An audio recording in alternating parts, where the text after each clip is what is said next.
એક ભાઈ વાહન લઈને નીકળ્યો તો એના મોટરસાયકલની પાછળ લખ્યું હતું કે મારા વાહનથી તમારું વાહન 10 ફૂટ દૂર રાખવા વિનંતી છે, કારણ કે મેં માવો ખાતો છે, હું ગમે ત્યારે થૂકીશ એ કાંઈ નક્કી નહીં.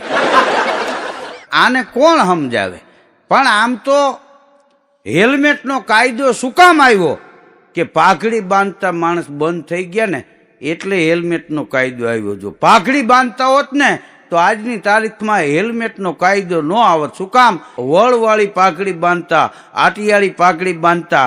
અરે કદાચ કોઈક ધારિયાનો ઘા કરે ને તોય એ પાઘડી હોરવું ધારિયું માથા સુધી ન પૂગે.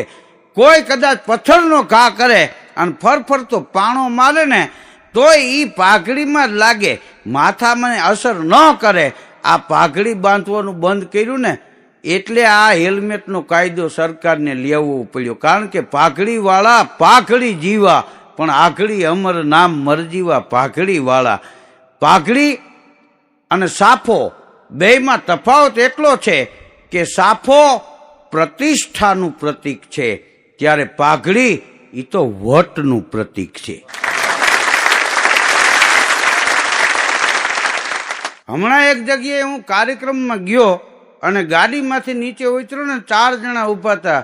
તો એક ભાઈ કે ભાઈ તમને ટીવીમાં જોયા છે. તો મેં કીધું ટીવીમાં તો ઘણા વર્ષથી અમારા કાર્યક્રમ દૂરદર્શનમાં આવે છે, વિડીયોમાં આવે છે, VCDમાં આવે છે, અરે યુટ્યુબમાં પણ આવે છે, અને હજી 3 વર્ષ જારવો સાયકલની ટ્યુબમાં અમે આવીશું. મેં કીધું. તો બીજો એક ભાઈ કે ટીવીમાં આવો એ સારું કહેવાય પણ CCTVમાં આવે એ નહીં સારું. તો મેં કીધું કેમ? મને કે આ સરકાર કાયદો લઈ આવ્યા છે કે તમારું વાહન લઈને તમે નીકળ્યા હોય અને જો તમે હેલ્મેટ ન પહેર્યો હોય કે ચાલુ વાહને તમે ક્યાંય થૂકો તો એ CCTV કેમેરામાં આવી જાય. મોબાઈલમાં વાત કરતા હોય એ CCTV કેમેરામાં આવી જાય, તમારા વાહનના નંબર આવી જાય અને તમારા ઘેરે પ્રેમથી મેમો પહોંચી જાય કે આવતીકાલે 100 રૂપિયા દંડ ભરી જવા નમ્ર અપીલ. તો મેં કીધું ભાઈ આ તો બહુ સારી બાબત છે. ત્યાં એક બાપા આવીને ઉભા રહ્યા કે એલા શું છે? તો કે આ CCTV કેમેરાની વાત કરી છે. તમને બાપા આમાં ન ખબર પડે. બાપા કે CCTV કેમેરામાં તો ખાલી તમે મોબાઈલમાં વાત કરતા હોય, તમે હેલ્મેટ ન પહેર્યો હોય, તમે બેલ્ટ પટ્ટો ન બાંધ્યો હોય એ આવે ને. તો કે હા. અરે કદાચ કોઈને બૂચ મારી ગયું હોય એ CCTV કેમેરામાં આવે? તો કે ના, કે આ CCTV કેમેરા કાલ આવ્યા અમારા ગામડામાં 80 વર્ષથી હું જોતો આવું છું. તો જુવાનિયા ઘા ખાઈ ગયા કે આ અત્યારે ગામડામાં CCTV કેમેરા નથી ને 80 વર્ષ પહેલા ક્યાંથી હોય? બાપા કે હતા.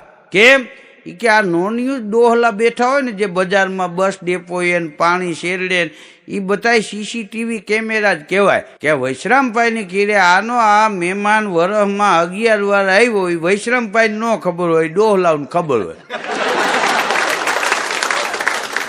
હા, કોઈ માણસ એની પાસે ઉઘરાણી આવ્યો હોય ને એ આ ડોહલા બેઠા હોય એ CCTVમાં આવી જાય કે આ ઉઘરાણી આવ્યો તો, આ દેવા આવ્યો તો. ખબર હોય કે આ માણસ પાસે કોણ કેટલા માગે છે અને કેટલા અગતે કેટલા આપ્યા ને હજી કેટલા દેવાના છે ને એ આ ડોહલાને ખબર હોય એ CCTV કેમેરા. બાકી તમારા કેમેરા ઠીક બધા. એ કે ગોમતી હોવે ચંપલ નહોતા પહેર્યા તો એ કે એક બાપાએ કીધું કે આજ શનિવાર છે કે હા, કે ગોમતી હોવું દર શનિવારે ચંપલ નથી પહેરતા. આ CCTVમાં આવે? કીધું એ ન આવે. દવાખાને જાત જાતના દર્દી આવતા હોય. એક ભાઈ દવાખાને આવ્યો, ડોક્ટરને કે હે સાહેબ મેં સાંભળ્યું છે કે અહીંયા કોઈ પણ દર્દીને કોઈ લઈ આવે તો એને તમે કમિશન આપો છો? ડોક્ટરે સામું જોઈ રહ્યા કે હા. કોણ દર્દી છે? તો કે હું પોતે. એટલે એનામાંથી એને કમિશન જોતું. બોલ. 2-5 જણા એક દી ગામડામાં બેઠા હતા અને અલક મલકની વાતો થતી હતી. તો એક ભાઈ કે આ ગાંજામાં એ કે તમે જુઓ 100 થી વધારે માણસો મરી ગયા. તો એક ભાઈ કે તો ગાંજામાં કાંઈક ફેર હોય નકર એમાં મરે નહીં. હા, અમારે રમતારામ બાપુ એ કે આખી જિંદગી પીતો, એને કોઈ દી કાંઈ નથી. બહુ થાય તો ક્યારેક હોઈ જાય 2-3 કલાક, નીંદર આવી જાય, પણ ગાંજામાં મરે નહીં. ઓલો કે ગાંજા વાવાઝોડાની વાત કરી છે, તું શાંતિ રાખ. ખબર જ નથી. 2 જણા જ્યાં વાત કરે ત્યાં વચમાં આવીને બોલે, લૂલો કે છે લાંબા ને એ બધાય તણખલાને તોલે.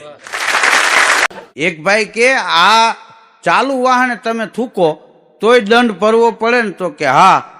તો બીજો કે સિટી બસમાં બેઠા હોય ને ચાલુ બસે બારી ખોલીને થૂકીએ તો ઈ મેમો કોને જાય? ઘણા આવા આઈડિયા જ ગોતતા હોય બેઠા બેઠા. બોલો આ ક્યાં છટક બારી ગોતવી ઈ જ એનું કામ. એક બેન બીજા બેનને કે હવે આપણે બહાર જમવાનું બંધ રાખવું પડશે. કેમ? એ કે આ ચોખ્ખાઈ નથી બરોબર, જો ને ક્યાંક ક્યાંક જીવાત નીકળે છે ને પ્રદૂષણ વધી ગયું ને હવે બહાર ન જવાય. તો બીજા બેન કે તો હવે શું કરશું? એ કે આપણે હવે પેકિંગ ઘેરે મગાવી લેવાય. મૂળ એને ઘેરે તો રાંધવું જ નથી, એ ફાઇનલ વાત છે. રસોઈ બનાવવી જ નથી, બહાર જમવું જમવું ને જમવું. અત્યારે આ જમાનો ઓનલાઈનનો ને ફેસબુકનો થઈ ગયો છે.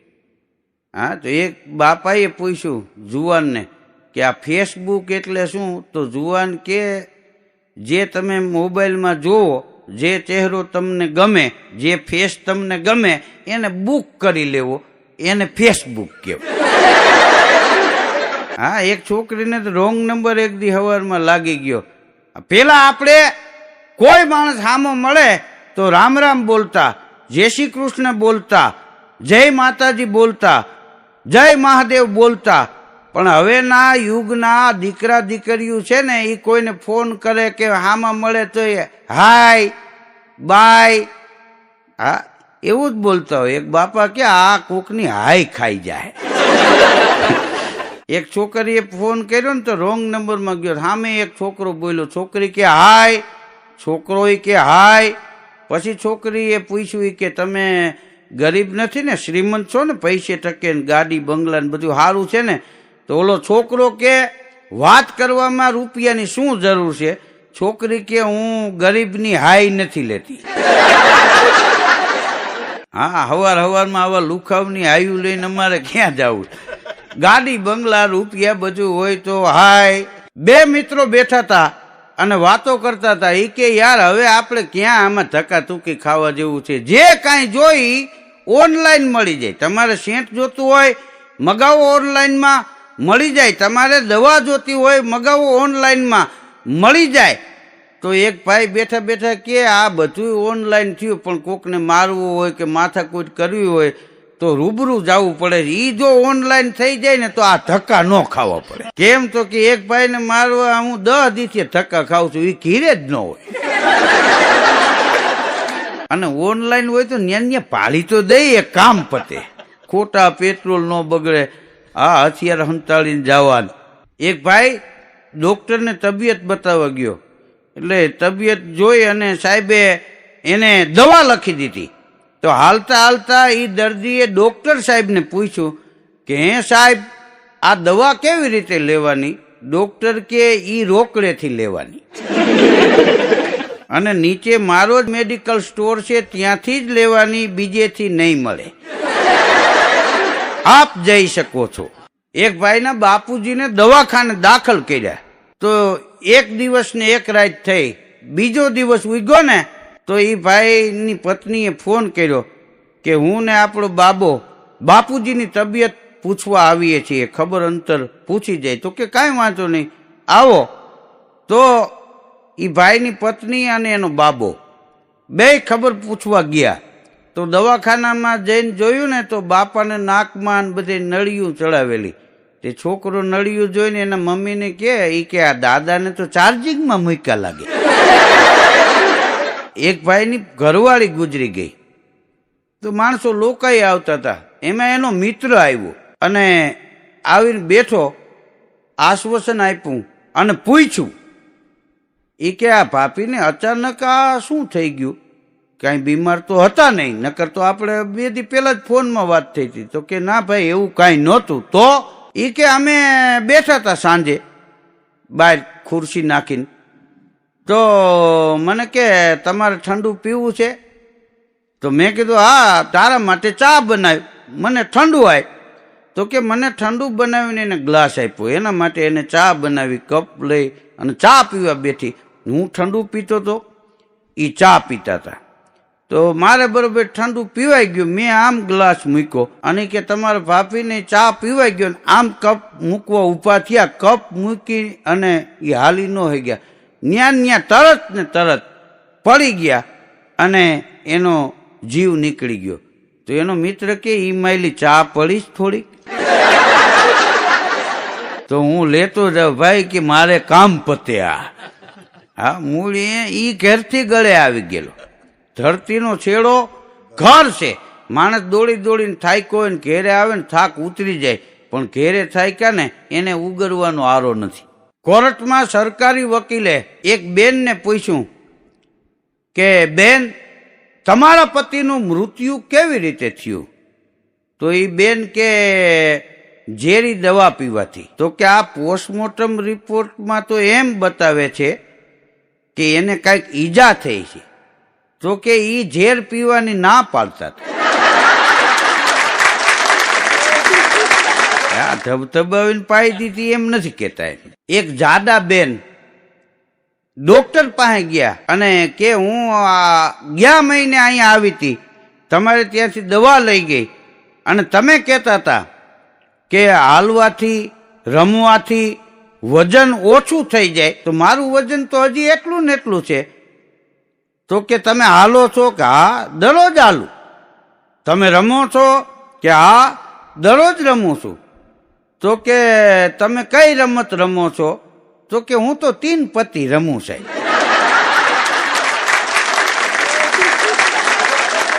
અને ઘણી વાર ખોટામાં હાલું છું.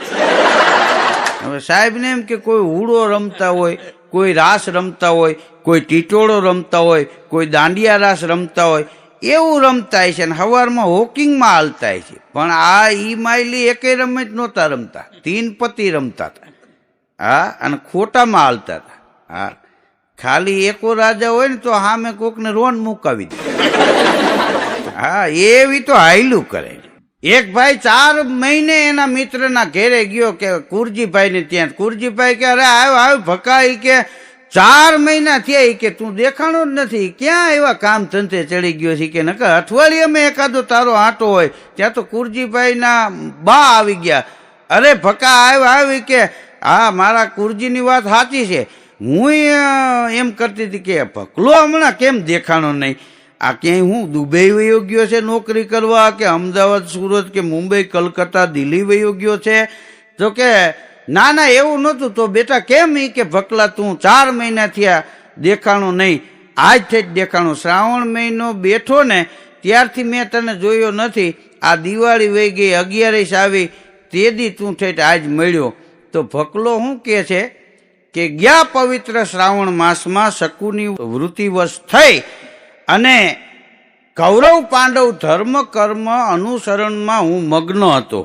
અચાનક ભગવાન કૃષ્ણની યાદ આવતા કૃષ્ણ જન્મભૂમિની યાત્રાએ તથા ત્યાં રહેવાનું મને સદભાગ્ય સાંપડ્યું. ઈ મારા અહોભાગ કહેવાય. ત્યાં તો ડોશીમાં કંકુની ડાબલી લઈ આવ્યા. અરે મારો દીકરો ભકલો એટલા દી જાત્રા કરી આવ્યો. કુરજી કે બા તમે સમજ્યા નહીં, ઈ જુગારમાં પકડાઈ ગયો હતો ને તે 3.5 મહિને છૂટ્યો. 2 પતિ પત્ની બેઠા હતા. એમાં પત્ની એના પતિને કે આપણા 2 માંથી આમાં મૂરખ કોણ, તમે કે હું? તો એનો પતિ શાંતિથી બોલ્યો, અરે ગાંડી, તું ડાય છો, તું ચતુર છો, તું ચબરાક છો, તું હોશિયાર છો અને તું કાંઈ થોડી કોઈ મૂર્ખ વ્યક્તિ આરે લગ્ન કર્યા હોય તે. આ તું મૂર્ખ માણસને થોડી પરણી હોય. એટલે એનું કહેવાનું એમ થયું કે આપણે 2 ડાયા છીએ. હા એકેય ગાંડા નથી. 2-3 જણા બેઠા હતા ને વાતો કરતા હતા. ઈ કે ભાઈ ફલાણા ભાઈને અટાણે પનોતી હાલે છે ને ઓલાને પનોતી હાલે છે ને. તો એક ભાઈએ ઊભા થઈને કીધું પનોતી ઘણાય પ્રકારની હોય. એક મહત્વની વાત એ છે, કોઈ પણ માણસને પનોતી હાલતી હોય ને, જ્યોતિષી એમ કે તમારા બાપુજી જીવે છે? તો કે હા. તો કે બાપુજી જીવતા હોય એને પનોતી ન નડે. તો બાપુજીનો વોલ્ટ કેટલો હોય છે? હા કે બાપ બેઠો હોય ત્યાં સુધી દીકરાને પનોતી ન નડતી હોય તો દુશ્મનના બાપની તાકાત છે કે એના દીકરાને નડી શકે. આ બાપુજીનો પ્રતાપ છે. એક ભાઈ કે પનોતી તમે જુઓ હોનાના પાયે હોય, ત્રાંબાના પાયે હોય, લોઢાના પાયે હોય, પણ લગ્ન થયા પછી હોય ને એ પાકા પાયે હોય. સ્કૂલની બાજુમાં એક જગ્યાએ બોર્ડ માર્યું હતું કે અહીંયા કોઈ પણ વાહન પાર્ક કરશે તો 250 રૂપિયા દંડ કરવામાં આવશે સરકારશ્રીના હુકમથી. તોય લોકો રોજ ત્યાં ગાડીઓ પાર્ક કરે. એમાં સ્કૂલના પ્રોફેસર સાહેબ હતા ને, પ્રિન્સિપાલ, એને આ જોયું તો એને બોર્ડ માથે બીજું બોર્ડ મારી દીધું કે તમારા વાહન 4 વ્હીલ એ બધા અહીંયા પાર્કિંગ કરવા અને ચાર્જ 250 રૂપિયા છે. તો હવે ત્યાં કોઈ પાર્ક નથી કરતું. એક ભાઈ ટ્રાફિક પોલીસની પાસે ગયો, જઈને હેલ્મેટ આપ્યો કે સાહેબ જુઓ આ હેલ્મેટ બરોબર છે ને? તો ટ્રાફિક પોલીસે જોયું કે હા બરોબર છે. તો તરત એને પીયુસી બતાવી કે આ પીયુસી બરોબર છે ને? કે હા આ તો રેડી બરોબર છે. તરત લાયસન્સ બતાવ્યું કે આ જો આ લાયસન્સ બરોબર છે?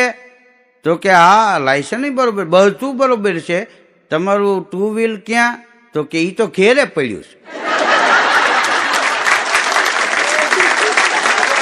મારી ઘરવાળીએ કીધું કે 2 વ્હીલ પડે ઘેરે પડ્યું, તમે પેલા સાહેબને આ બધું બતાવી આવો કે આ બરોબર છે ને, નકામાં ખોટા 100 રૂપિયાના મેમાં ભરવા. કે એક તો અમે આ વાપરવામાં કરકસર કરતા હોય ને આ ખોટા રોયા લઈ જાય. કાકા કે આના ઉપર ન મળે. બેંકમાં એક ભાઈ ગયો ખાતું ખોલાવવા માટે, તો બેંકના મેનેજર સાહેબે પૂછ્યું કે તમારું નામ? તો કે મારું નામ છગનભાઈ. કે તમારા માતા પિતા? તો કે ના માતા ન પીતા, બાપુજી ક્યારેક ક્યારેક પીતા. માતા તો ભગવાનના ઘરના માણા, હા એ કોઈ દી થોડા પીવે. બાપુજી તો આ મોટું કુટુંબ લઈને બેઠેલા અને આખા પરિવારમાં એ 5-7 ભાઈઓમાં મોટા ને એ બધાના દીકરા દીકરીઓને 50 માણસનો પરિવાર, આવડું મોટું કુટુંબ લઈને બેઠા હોય ને તો મોટાને તો કોઈ ક્યારેક પીવું પડે. આ નહીતર થોડું આ બધું ભેગું હાલે. હવે સાહેબ એને માતા પિતાનું નામ પૂછતા હતા. હા અને ન્યા પીવાની ખોળીને બેઠો. એ ક્યાં સરકારની કેટલી ખબર છે બોલો માતા પિતા. આપણા ગુજરાતમાં એમાંય ગુજરાતી કેવા પાકા, ક્યાંય પાછા ન પડે. એને ભાષા ન આવડતી હોય ને ત્યાં એ સેટ થઈ જાય. હા એ વાંદરી પાનું કહેવાય. કારણ વાંદરી પાનું એનું નામ કહેવાય કે તમે કોઈ પણ પાનું લ્યો અને પોઈન્ટ કહાઈ ગયા હોય ને ખુલતો ન હોય નટબોલ, તો એ વાંદરી પાનું મારો એટલે ખોલી નાખે. એમ જે જગ્યાએ જવાની મનાઈ હોય ને ન્યાય ગુજરાતી નીકળે. હજી તમે જો આ કાશ્મીરમાં ગોરધનભાઈનો ચેવડો મળતો હોય છે. હા લીલી ચટણી, હા મયુરના ભજીયા, આ કાંઈ જેવી તેવી જમાવટ છે. ગુજરાતી એવા પાકા હોય કે એ દુકાનેથી બહાર જતા હોય ને તો નોકરને બોલાવીને કે હું એક વ્યવહારિક કામે જાઉં છું, ફલાણા ભાઈ ત્યાં ઉઘરાણી કરવાની છે, પછી ફલાણા ભાઈના બાપુજીનું બહેણું છે, પછી ફલાણા ભાઈના છોકરાને જોવા આવે છે, એ અમને ઓળખે છે એટલે ન્યાય જવું જોઈએ. 3-4 ઠેકાણે થઈને હું 2 કલાક પછી આવીશ, દુકાનનું ધ્યાન રાખજે. તો કે હા શેઠ જાઓ તમે તમારે. તો બહાર નીકળીને સામેવાળાની દુકાને જાય. એ કે ભાઈ હું બહાર જાઉં છું, મારા નોકરનું ધ્યાન રાખજો. હવે સીસીટીવી કેમેરા આવી ગયા છે એટલે કોઈને કહેવાની કોઈ જરૂરિયાત નથી. જે કાંઈ ઘટના બની હોય એ સીસીટીવી કેમેરો ખોટું ન બોલે. હજી માણસ ખોટું બોલે કે ફલાણા ભાઈ નહોતા આવ્યા, પણ સીસીટીવી કેમેરો એમ કે એ આવ્યા હતા ને આટલા વાગે ને આટલા સેકન્ડ જ આવ્યા હતા. એક બાપા એના જમાઈને કે લગ્નમાં હું મારી દીકરીને નવી કાર લઈ દઉં છું. તો એના જમાઈ કે ભાઈ કાર લઈ દો તો વાંધો નહીં, એ સારી બાબત છે, પણ તમારા નામની લઈ દેજો. કેમ? એ કે આ જ્યાં ત્યાં દંડ ભરવા પડે એ કોણ ભરશે? હા ઓલો મેમો એને ભરવાનો એમ. હા એક બેનનું જે એક્ટિવા હતું એ સીસીટીવી કેમેરામાં આવી ગયું. એનો પતિ હલાવતો હતો ને પાછળ એક બાઈ બેઠી હતી અને વનવેમાં ગરી ગયેલા. તો એ બેનના નામનું એક્ટિવા હતું તો એના નામનો જ મેમો આવે. તે 100 રૂપિયાનો દંડ આવ્યો, મેમો આવ્યો. તો એ બેન મેમો લઈને ગયા હાલતી એ કે ભાઈ આ મારે મેમો આવ્યો છે, તો કે એ તમારે ભરી જ દેવો જોઈએ. ભરી હું ના નથી પડતી, 100 રૂપિયા નહીં 125 લઈ લ્યો. આ પાછળ કોણ બેઠી છે એ મને ઓળખાવી દો. એટલે આ ઉપયોગી છે અને તકલીફ કરાવતા છે. હા, આમ તમે જુઓ તો જરૂર પ્રમાણે યુઝ કરે તો ન વાંધો આવે. સીસીટીવી કેમેરા કામનાય છે, નકામનાય છે. સારી બાબતે એનો ઉપયોગ થવો જોઈએ. અગ્નિ રસોઈ બનાવવા માટે સારી છે, પણ માથે કેરોસીન છાંટીને હળગો એ અઘરી. અત્યારે આમ તમે જુઓ ને તો માણસને તકલીફ એવી છે કે એક માણસને વાંધો હોય ને તો એને ત્યાં બીજા માણસોને જવામાં રોકીને બેઠા. એટલે ભાઈ કીધું તારે વાંધો એમાં આને શું તું હેરાન કરે. હા, અને અત્યારે તમે જો કોઈ પણ જગ્યાએ કોઈ પણ સરકારી કામમાં જાઓ તો આધાર કાર્ડ ને બધું લઈ જવું પડે. એક ભાઈ તો એના પાડોશીને ત્યાં ગયો, એ કે 25,000 રૂપિયા આપો ને. તો ઓલો કે આધાર છે કે હા છે ને, તો કે તો લેતા આવો. એને એમ કે કાંઈક હોનાનું ચેન કે વીટ્યું કે એવું હશે. તો ઘેરે ગયો ને તો કબાટ ખોલીને આધાર કાર્ડ લઈ આવ્યો. આ રહ્યો આધાર. એક દી બજારમાં એક બેન નીકળ્યા, શાક માર્કેટમાંથી બકાલું લીધું, કારેલા ને દૂધી ને ઘીહોડા ને મૂળા ને કોથમીર. હા, તો એમાં બકાલું લઈ અને શોપિંગ સેન્ટર બાજુ ગયા. તો એના બેન પણ બીજા બેન ભેગા થઈ ગયા. તો કે હે બેન, કે આ તમે કેમ શેથો આડો પૂર્યો છે? નહીતર શેથો તો આમ ઊભો પૂરે, તો આડો શેથો કેમ પૂર્યો છે? તો કે હમણાં તમારા ભાઈ આડી લાઈને ચડી ગયા છે. પેલા એને સીધા કરવા પડશે, પછી શેથો સીધો કરશું. આ દવાખાને ડોક્ટર સાહેબને કમ્પાઉન્ડરે કીધું કે આપણે આ ભાઈની આંખનું ઓપરેશન કર્યું છે અને તમે 2 હાથમાં પ્લાસ્ટર કેમ મારી દીધું? તો કે એ તને ન ખબર પડે, પણ કે આંખનું ઓપરેશન કર્યું છે, આંખનું ઓપરેશન કર્યું અને હાથમાં પ્લાસ્ટર કરવાની શું જરૂર? ડોક્ટર સાહેબ કે અહીંથી રજા દ્યો ને ઘેરે ગયા પછી વોટ્સએપ ને મોબાઈલમાં કાંઈ ન કરે. આપ સૌએ શાંતિ જાળવી અને આ હાસ્યની વાતોનો રસથાળ માણ્યો એ બદલ આપ સૌનો ખૂબ ખૂબ આભાર. ધન્યવાદ. In association with Ram Audio. आवाज अडड़क जोक्स માટે સબસ્ક્રાઇબ કરો YouTube channel Ram Audio Jokes. Ram Audio.